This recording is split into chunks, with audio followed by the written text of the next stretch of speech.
किशोर का जन्म एक संपन्न परिवार में हुआ था। उसके पिता नगर के प्रसिद्ध सेठ थे। परिवार में कोई कमी नहीं थी। किशोर के दो बड़े भाई थे जो पिता के व्यवसाय में उनका हाथ बटाते थे। किंतु किशोर के लिए सब कुछ ठीक नहीं था। किशोर जन्म से ही नेत्रहीन था। इस कारण उसका सारा जीवन घर में ही व्यतीत हुआ था। उसको घर में ही सभी सुख साधन उपलब्ध रहते थे। नेत्रहीनता के अतिरिक्त किशोर के लिए एक और कष्टकारी स्थिति थी। वो ये कि उसकी मां का निधन छोटी उम्र में ही हो गया था। यद्यपि किशोर के पिता और उसके भाई उससे अत्यधिक प्रेम करते थे और उसकी सुख सुविधा का पूर्ण ध्यान रखते थे, किंतु व्यापार की व्यस्तता के चलते वो घर में अधिक समय नहीं दे पाते थे। किशोर का जीवन सेवकों के सहारे ही चल रहा था, जिस कारण किशोर के मन में विरक्ति उत्पन्न होने लगी। वो ठाकुर जी के ध्यान में लीन रहने लगा। धीरे धीरे ठाकुर जी के प्रति उसकी भक्ति बढ़ती चली गई। अब उसका सारा समय ठाकुर जी के ध्यान और भजन कीर्तन में व्यतीत होने लगा। उसके पिता और उसके भाइयों को इससे कोई आपत्ति नहीं थी। उन्होंने उसको कभी इस कार्य से नहीं रोका, किंतु समय की गति को कौन रोक सकता है। समय आने पर दोनों बड़े भाइयों का विवाह हो गया। आरंभ में तो सब ठीक रहा, किंतु धीरे धीरे किशोर की भाभियों को किशोर अखरने लगा। किशोर भी अब युवा हो चला था। उसकी दोनों भाभियों को किशोर की सेवा करना बिल्कुल भी पसंद नहीं था। पहले तो वो इस बात को मन में छुपाए रही, किंतु धीरे धीरे इस बात ने किशोर के प्रति ईर्ष्या का भाव ले लिया। अपनी भाभी की इन भावनाओं से अनभिज्ञ किशोर उनमें अपनी मां का रूप देखता था और सोचता था कि उसकी मां की कमी अब पूर्ण हो गई है। धीरे धीरे ईर्ष्या विकराल रूप धारण करती जा रही थी। कुछ दिनों बाद किशोर के पिता का भी देहांत हो गया। अब किशोर पूर्ण रूप से अपने भाई और भाभी पर ही निर्भर हो गया था। उसके भाइयों का प्रेम अब भी उसके प्रति वैसा ही बना रहा, किंतु कहते हैं कि त्रिया चरित्र के आगे किसी की नहीं चलती। अवसर देख किशोर की भाभियों ने अपने पतियों को किशोर के विरुद्ध भड़काना आरंभ कर दिया। जैसे जैसे समय बीतता गया उनका षड्यंत्र बढ़ता गया। अंततः वो दिन भी आ गया जब किशोर के भाई भी पूर्ण रूप से किशोर के विरुद्ध हो गए। अब उनको भी किशोर अखरने लगा था। इन सब बातों से अनभिज्ञ सरल हृदय किशोर अब भी ठाकुर जी की भक्ति में ही लीन रहता था। वो अपने भाइयों और भाभियों के प्रति मन में किसी भी प्रकार की शंका नहीं रखता था, किंतु ऐसा कब तक चलता। आखिर एक दिन भाइयों की पत्नियों ने अपने पतियों को समझाया कि इस नेत्रहीन के मोह में क्यों फंसे हो, इससे मुक्ति प्राप्त करो, अन्यथा एक दिन तुमको अपनी संपत्ति इसके साथ बांटनी पड़ेगी। इस संपत्ति पर इसका अधिकार ही क्या है, इसने जीवन भर करा ही क्या है, ये जो कुछ भी है सब तुम्हारे परिश्रम का ही परिणाम है, फिर आखिर इसको क्यों दी जाए। भाइयों के मन में कपट घर कर गया। एक दिन सबने मिलकर किशोर से कहा कि अब हम तुम्हारा बोझ और अधिक नहीं उठा सकते, इसलिए हम तुम्हारे रहने खाने का प्रबंध कहीं और कर रहे हैं। अब तुम वहीं रहा करो।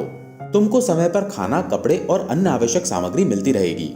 तुमको किसी प्रकार का कोई कष्ट नहीं होने देंगे। अपने भाइयों के मुख से अनायास ही इस प्रकार की बात सुनकर किशोर अवाक रह गया। वो नहीं समझ सका कि वो क्या बोले। उसकी आंखों से झरझर अश्रु बह निकले, किंतु वो कुछ भी बोल पाने की स्थिति में नहीं रहा। अंततः स्वयं को संभालते हुए वो बोला, भाई, आपने मेरे लिए जो निर्णय लिया है वो निश्चित रूप से मेरे अच्छे के लिए ही होगा, किंतु मुझे बस इतना तो बता दो कि मेरा अपराध क्या है। बस यही कि मैं नेत्रहीन हूं, किंतु इसमें मेरा क्या दोष, ये तो प्रभु की इच्छा है। और भाई, अब तक आपने मुझको इतना प्रेम किया, फिर अनायास ये क्या हुआ। भाइयों के पास कोई उत्तर नहीं था। वो उसको छोड़कर चले गए। अब किशोर पूर्ण रूप से अनाथ हो चुका था। पर कहते हैं ना, जिसका कोई नहीं होता उसका भगवान होता है। और फिर किशोर तो ठाकुर जी का दीवाना था, फिर भला कैसे अनाथ हो सकता था। दुखी मन से किशोर ठाकुर जी के ध्यान में खो गया। अगले ही दिन किशोर के रहने का प्रबंध एक अन्य स्थान पर कर दिया गया। वो स्थान एकदम वीरान था, ना किसी का आना न जाना। कुछ पशु पक्षी वहां विचरते रहते थे। थोड़ी ही दूर से जंगल आरंभ हो जाता था। किशोर के खाने पीने और देखरेख के लिए एक सेवक की नियुक्ति कर दी गई। प्रतिदिन सुबह नाश्ते का प्रबंध और दोपहर तथा रात्रि के भोजन का प्रबंध किशोर के भाई और भाभी कर देते थे। उसके वस्त्र भी घर से धुलकर आ जाते थे। किशोर ने कुछ भी विरोध नहीं किया। वो उसमें ही संतुष्ट रहने लगा। उसका नियम था, वो जब भी कुछ भोजन करता पहले अपने गोविंद का स्मरण करता, उनको भोजन अर्पित करता और उस भोजन के लिए धन्यवाद देकर तब भोजन ग्रहण करता। कुछ दिन ये क्रम चलता रहा। इस बीच किशोर की दोनों भाभियों को पुत्र रत्न की प्राप्ति हुई। उसके बाद उनको किशोर का यह प्रतिदिन का खाने और वस्त्र का प्रबंधी अखरने लगा। तब दोनों ने मिलकर एक भयानक षड्यंत्र रचा। उन्होंने किशोर को समाप्त करने की योजना बनाई। अगले दिन उन्होंने रात्रि के भोजन में विष मिलाकर सेवक के हाथ भेज दिया। इस बात से अनभिज्ञ सेवक भोजन लेकर पहुंचा और किशोर को भोजन सौंप दिया। किशोर ने भोजन प्राप्त किया और प्रतिदिन की भांति भोजन गोविंद को अर्पित किया। अब जिसके साथ गोविंद सदा रहते हो, उसके सामने कोई षड्यंत्र भला क्या करता। गोविंद के भोजन स्वीकार करते ही भोजन प्रसाद के रूप में परिवर्तित हो गया। किशोर ने सुख पूर्वक भोजन किया, भगवान का धन्यवाद किया और लग गया हरि भजन में। उधर दोनों भाभी प्रसन्न थी कि चलो आज पीछा छूटा। अगले दिन अनजान बनकर उन्होंने फिर से प्रातः का नाश्ता तैयार किया और सेवक के हाथ भेज दिया, इस आशा में कि थोड़ी ही देर में सेवक उनके मन को प्रसन्न करने वाली सूचना लेकर आएगा। नाश्ता लेकर जब सेवक वापस लौटा तो किशोर को कुशल जान उनको बड़ा आश्चर्य हुआ। वो दोनों पापी बुद्धि ये नहीं जान पाई कि जिसका रक्षक दया निधान हो, उसका भला कोई क्या बिगाड़ सकता है। उन्होंने सोचा हो सकता है कि किसी कारणवश किशोर ने रात्रि में भोजन ही ना किया हो। ऐसा विचार कर उन कुटिल स्त्रियों ने अपने मन की शंका का समाधान स्वयं करने की ठानी। उस दिन उन्होंने दोपहर के भोजन में किशोर के लिए खीर बनाई और उसमें पहले से भी अधिक विष मिला दिया। वो स्वयं ही खीर लेकर किशोर के पास गईं और किशोर से बड़े ही प्रेम का व्यवहार किया और पूछा कि आज तुम्हारा चेहरा कुछ उदास लग रहा है, क्या रात्रि में भोजन नहीं किया। अपनी भाभियों को वहां देख किशोर बहुत प्रसन्न था। वो बोला, नहीं भाभी, मैंने तो भोजन करा था, बहुत स्वादिष्ट लगा। ये तो आपका प्रेम है जो आपको ऐसा प्रतीत हो रहा है। ये सुनकर दोनों पापी स्त्रियां शंका में पड़ गईं कि इसने भोजन किया तो फिर ये जीवित कैसे है। उनकी पापी बुद्धि ने अब भी उनका साथ नहीं दिया और वो सत्य को नहीं पहचान पाई। उन्होंने मन में विचार किया कि किशोर हमसे झूठ बोल रहा है। तब उन्होंने प्रेम पूर्वक किशोर को खीर देकर कहा, आज हम तुम्हारे लिए अपने हाथ से खीर बनाकर लाई हैं और अपने सामने ही खिलाकर जाएंगी।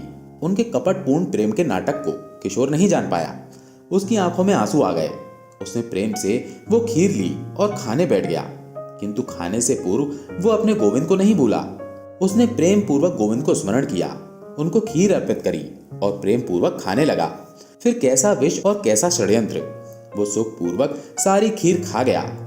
उधर उसकी भाभियों ने उसको खीर खाते देखा तो सोचा कि हो गया इसका तो अंत, अब यहाँ रुकना उचित नहीं। ऐसा विचार कर वो तुरंत ही वहां से निकल गई। खीर खाने के बाद किशोर ने भाभी को धन्यवाद कहा, किंतु वो वहां होती तब ना। किशोर को बहुत आश्चर्य हुआ कि अनायास ही वो दोनों कहां चली गईं। जब कोई उत्तर नहीं मिला तो उसने भगवान का पुनः स्मरण किया और हरि भजन में तल्लीन हो गया। उधर दोनों भाभी प्रसन्न मन से अपने घर पहुंची तो देखा घर में कोहराम मचा था। देखा तो पता चला कि उन दोनों के पुत्रों ने कोई विषैला पदार्थ खा लिया जिससे उनकी मृत्यु हो गई। ये देख दोनों को काटो तो खून नहीं की स्थिति में पहुंच गई। अब उनको अपने पाप का एहसास हो गया था। वो जान गई कि भगवान ने उनको उनके कर्मों का दंड दिया है। वो दोनों दहाड़े मार मार कर रोने लगी और खुद को कोसने लगी। उधर एक सेवक दौड़ा दौड़ा किशोर के पास पहुंचा और सारी घटना सुनाई। सुनकर किशोर एकदम से विचलित हो गया और रो पड़ा। वो सेवक से बोला, भाई मुझको वहां ले चलो। सेवक किशोर को लेकर घर पहुंचा। वहां जाकर किशोर ने देखा कि सभी लोग जोर जोर से विलाप कर रहे हैं। उसके भाई और भाभी का तो रो रो कर बुरा हाल था। किशोर को वहां जीवित खड़ा देख दोनों भाभी सन्न रह गईं। अब उनको इस बात का विश्वास हो गया था कि जिस किशोर को उन्होंने ठुकरा दिया और जिसकी हत्या करने की कुचेष्टा करी, भगवान स्वयं उसके साथ हैं। इसलिए उसका बाल भी बांका नहीं हुआ, बल्कि भगवान ने उनको ही उनकी करनी का फल दिया है। वो दोनों कुटिल स्त्रियां किशोर से भयभीत उठी और उसके पैरों में गिरकर अपने सारे अपराध स्वीकार कर लिए और उनको क्षमा करने की दुहाई देने लगी। किशोर और उसके भाई उन दोनों के षड्यंत्र को सुन हैरान थे, किंतु किशोर तो वहां उन बच्चों की खातिर आया था। किशोर ने सेवक से कहा, मुझको बच्चों तक पहुंचा दो। सेवक ने ऐसा ही करा। बच्चों के पास जाकर किशोर ने श्री गोविंद को स्मरण किया और प्रार्थना करी कि हे गोविंद, आज मेरी लाज आपके हाथ में है। इन दोनों मासूमों को जीवन दान दो या फिर मेरा भी जीवन ले लो। ऐसी प्रार्थना कर किशोर ने दोनों बच्चों के सिर पर हाथ रखा। ठाकुर जी की लीला अपने भक्त की पुकार को कैसे अनसुना करते। पल भर में ही दोनों बच्चे जीवित हो उठे। ये देख किशोर के भाई और भाभी को बहुत लज्जा आई। उन्होंने किशोर से अपने कर्मों के लिए क्षमा मांगी और कहा कि अब उसको कहीं जाने की आवश्यकता नहीं है, अब वो यहीं रहेगा पहले की ही तरह। किंतु किशोर का सर्वत्र तो अब उसके गोविंद थे, उनको इन सब बातों से भला क्या लेना। वो सेवक के साथ वापस लौट गया। किशोर के भाई और भाभी बहुत लज्जित हुए जा रहे थे। सारा समाज उनको बुरा भला कह रहा था। सभी ने यही कहा कि अंत में वही भाई काम आया जिसको इन्होंने निर्दयता से ठुकरा दिया था। उन सभी को सारी रात नींद नहीं आई। अगले दिन सभी ने मिलकर किशोर को वापस लाने का निर्णय किया। सब लोग मिलकर किशोर के पास पहुंचे, किंतु किशोर तो पहले ही सब कुछ भांप चुका था। वो लोग जब किशोर के निवास पर पहुंचे तो किशोर वहां नहीं था, वो वहां से जा चुका था। भाई भाभी को बहुत पछतावा हुआ। उन्होंने किशोर को आसपास बहुत खोजा, किंतु वो नहीं मिला। निराश मन से सब लोग वापस लौट गए। तो दोस्तों, कैसी लगी आपको ये कहानी? कमेंट करके जरूर बताइएगा। और अच्छी लगी हो तो वीडियो को लाइक करके कमेंट में जय श्री कृष्णा अवश्य लिखिएगा। धन्यवाद।